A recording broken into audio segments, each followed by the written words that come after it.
Nação rubro-negra, o Flamengo está eliminado da Copa do Brasil, assim como no ano anterior, quando o Flamengo perdeu para o Atlético Mineiro e foi eliminado. O Flamengo também foi eliminado nessa mesma fase, dessa vez pelo Vitória. Nós falamos aqui no vídeo anterior que o Flamengo ele perdeu uma excelente chance de já definir a classificação aqui no Maracanã, porque o Flamengo ele jogou contra o Vitória, de certa forma, ainda amedrontado, ainda traumatizado, com aqueles 8-0 que o Vitória tomou, esse mesmo Vitória aí tomou do time do Felipe Luiz. Já viu o Jorge falar do Felipe Luiz, ué?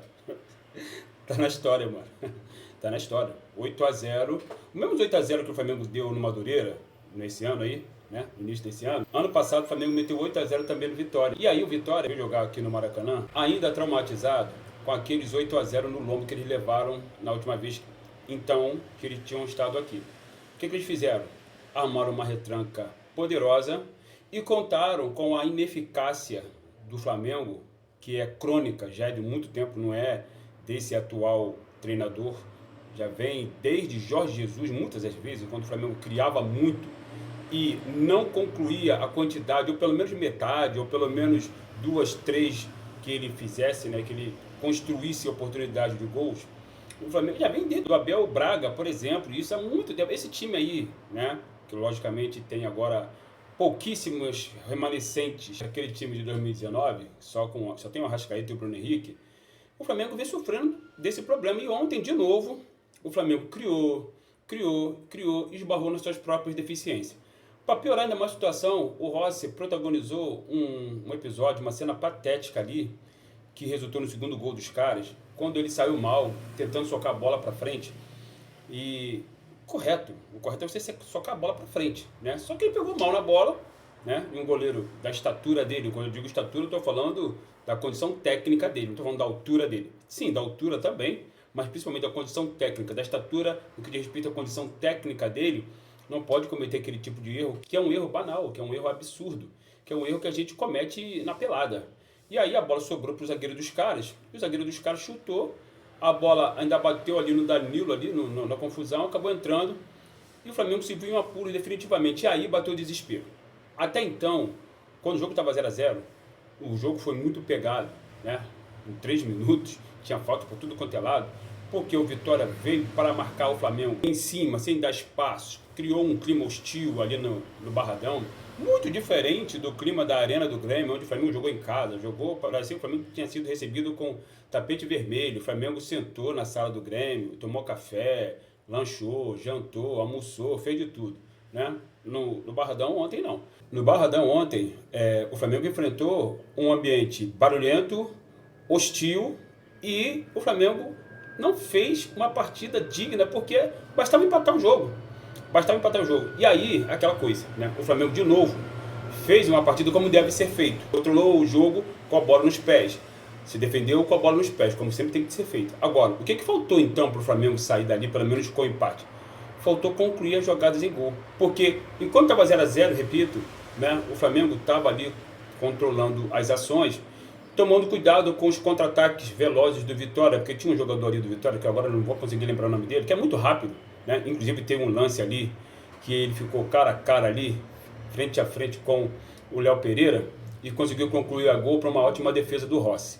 Mas o que acontece é que o Flamengo, ontem, ele esbarrou nas suas próprias deficiências.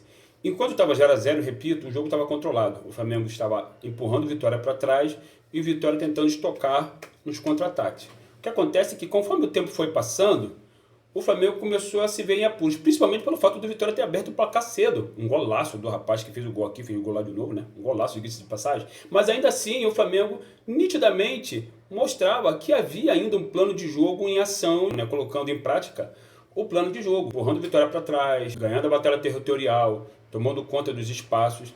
Só que, quando o Flamengo tomou esse gol, que teve uma participação desastrosa do Rossi, ficou nítido que o Leonardo Jardim, ele começou a jogar atacantes ali, aí botou Cebolinha, depois botou o Wallace, enfim, tirou o Alexandre e botou o Varela lá na esquerda, porque o Alexandre, ele é muito bom, um jogador muito bom tecnicamente, é preciso falar, muito bom, muito bom.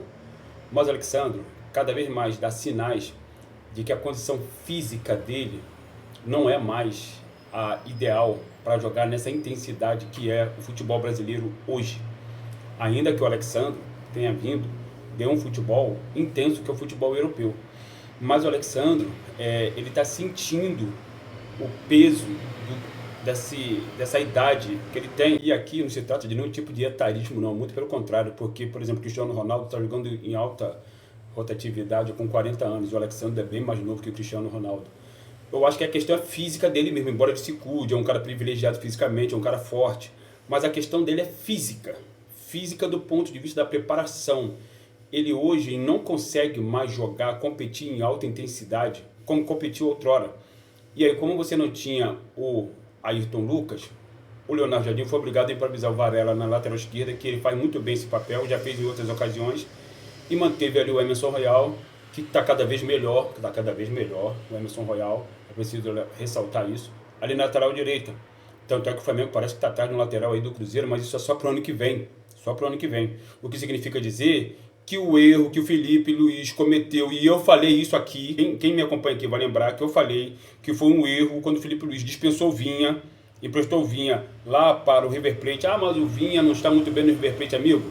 O River Plate é um outro treinador, um outro ambiente, um outro contexto, um outro clube. Se o Vinha tivesse ficado no Flamengo, o Vinha, que é muito bom tecnicamente, é leve, é bem mais novo que o Alex Sandro, o Vinha agora poderia estar substituindo o Alex Sandro ali toda hora, todas as vezes que fosse necessário, e não precisava improvisar o Varela ali na lateral esquerda.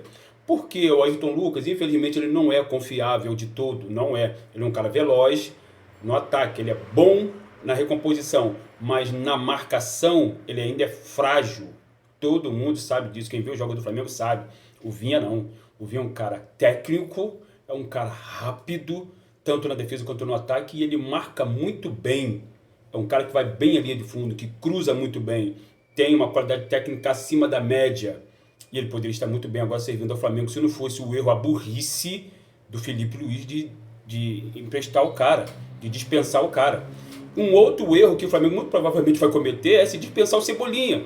E aí o erro vai ser do atual técnico do Flamengo, Leonardo Jardim, que botou Cebolinha na fogueira quando já estava 2-0 para os caras. Aí botou Pedro, botou Cebolinha, botou um monte de gente. E aí, mano, ficou claro assim, que o Flamengo ele não foi preparado para uma coisa também. O gramado estava muito alto, estava nitidamente alto. Já tinha sido falado no início da transmissão. Mas o gramado, Jorge, atrapalha os dois.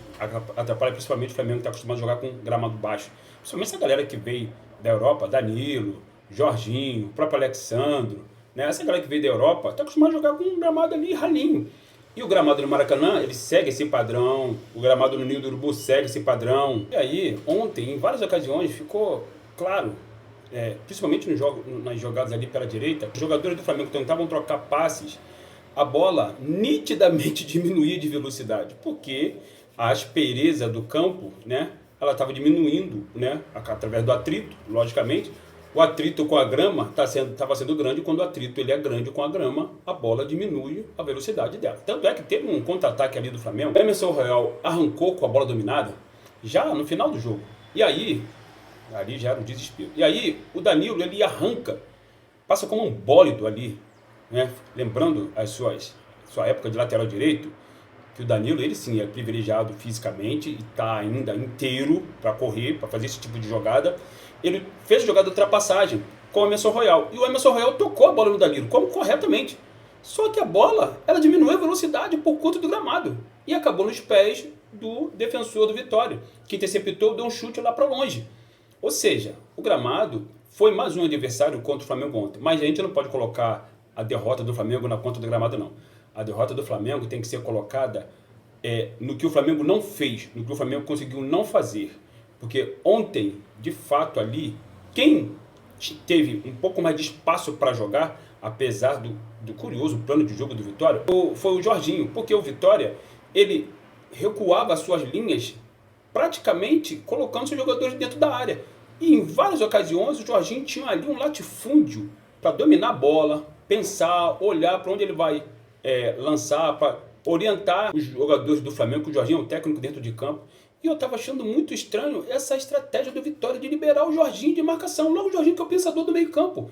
Na ausência do Arrascaeta, e com o Arrascaeta em campo, né, o Jorginho e o Arrascaeta dividem essas funções de serem os pensadores do meio campo.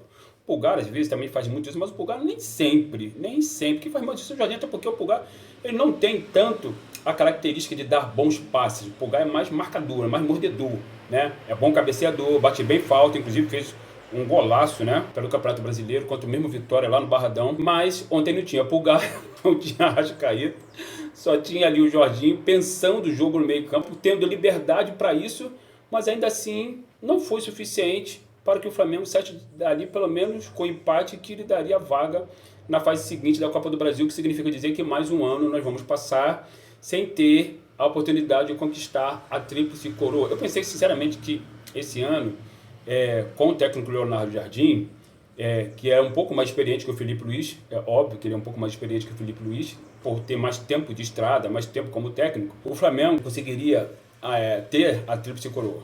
Ganhar o Campeonato Brasileiro, a Copa do Brasil e a Libertadores, né?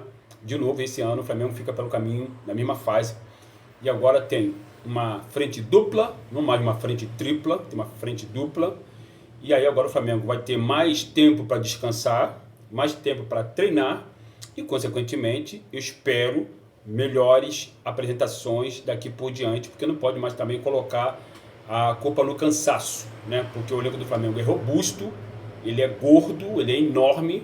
O Flamengo pode variar estratégias de jogo ali, qualquer treinador que entra ali pode fazer isso. E ontem foi um jogo muito, muito ruim do Flamengo, apesar do Flamengo ter o controle, a posse de bola, ter o controle do jogo, mas o Flamengo esbarrou nas suas próprias deficiências. E aí, méritos para o Vitória, que soube jogar o jogo, contar com o gramado a seu favor. O gramado é ruim, o gramado do Barradão é ruim, mas como os jogadores do Vitória não são tecnicamente privilegiados, logicamente que o gramado virou um aliado do Vitória, até porque ele joga lá toda hora, né? Está acostumado com aquele tipo de gramado ali. Então, agora o Flamengo vai jogar contra o Atlético Paranaense no domingo, lá na Arena da Baixada, onde o De La Cruz não joga e onde também tem um outro ambiente hostil lá, porque o Flamengo sempre que vai lá ganha desses caras, né, dos últimos anos. E a torcida do Atlético Paranaense, embora seja aliada nossa, aliada da raça rubro-negra, da torcida jovem, a torcida do Atlético Paranaense odeia o Flamengo, né? Porque está sempre, ainda mais em jogos de Copa do Brasil, ou de Libertadores, está sempre ganhando o Atlético Paranaense. Ganhamos uma Libertadores em cima dele, já eliminamos ele de Copa do Brasil. E aí vai ser mais um ambiente hostil que o Flamengo vai ter que encarar lá. Dado o recado, deixa o like de vocês, compartilhe esse vídeo, se inscreva no canal, ative o sininho de notificações. Estamos juntos sempre. Isso aqui é Malvadão das Américas.